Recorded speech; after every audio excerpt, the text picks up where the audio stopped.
ഒരുപാട് പഴയ കലാകാരന്മാരെ കുറേ കാലങ്ങൾക്ക് മുമ്പ് കണ്ട ഒരുപാട് പേര് ഇന്നിവിടെ കാണാൻ പറ്റിയത് വലിയ സന്തോഷം ഉണ്ടാക്കിയിരിക്കുന്നു. പ്രത്യേകിച്ച് വില്യംസിനെ പോലത്തുള്ള ഒരു കലാകാരനൊക്കെ ഞാനൊക്കെ അത്ര കണ്ടിട്ട് ആരാധിച്ചിരുന്ന ഒരാളതിൻ്റെ ഇടയിൽ ഇരുന്നിട്ട് സത്യം ഞാൻ ആദ്യം കണ്ടപ്പോൾ മനസ്സിലായില്ല കേട്ടോ, സോറി.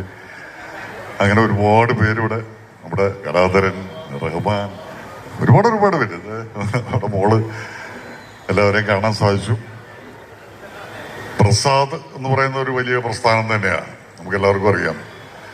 പ്രസാദിന് ഇങ്ങനെ ഒരു വലിയ സ്വീകരണം, 50 വർഷം കലാരംഗത്ത് വിജയകരമായി പൂർത്തിയാക്കുന്ന പ്രസാദിന് സ്വീകരണം നൽകുന്ന, ആദരിക്കുന്ന ഈ ചടങ്ങിൽ ഒരു ഉദ്ഘാടകനാകാൻ ഞാൻ യോഗ്യനാണോ എന്ന് സത്യത്തിൽ എനിക്ക് സംശയമുണ്ട്.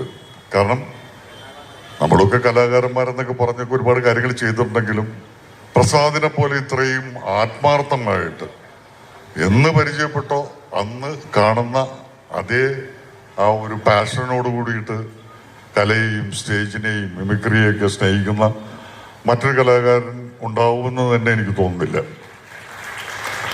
ഇവിടെ ശരിക്കും ഓലപ്പടക്കം പൊട്ടുന്നതിന്റെ ശബ്ദം റെക്കോർഡ് ചെയ്ത് വെച്ചിരിക്കുന്നു. ഞാൻ പറഞ്ഞാൽ കൊള്ളാം, നല്ലതാടാ, പടക്കം പൊട്ടുന്നതല്ലേ? ഞാൻ തൊണ്ടകൊണ്ടുണ്ടാക്കിയ അത് ഭയങ്കര അത്ഭുതമായിരുന്നു. അപ്പൊ അതിനു വേണ്ടിയിട്ട് അവൻ ഡെഡിക്കേറ്റഡ് ആയിട്ട് ഒരുപാട് വർക്ക് ചെയ്തിരിക്കുന്നു. ആ വർക്ക് അവന്റെ എല്ലാ പ്രവൃത്തികളിലും ഉണ്ട്. ഈ പാഷൻ എന്നൊക്കെ പറയുന്നതിനകത്ത് സാമ്പത്തികമായിട്ട് രക്ഷപ്പെടണമൊന്നുമില്ല. പാഷനും അതുമായിട്ട് സ്നേഹിച്ച് നടക്കുന്നവർക്ക് അവരുടെ ജീവിതത്തിൽ അവരുടെ മനസ്സിന് സംതൃപ്തി നൽകും.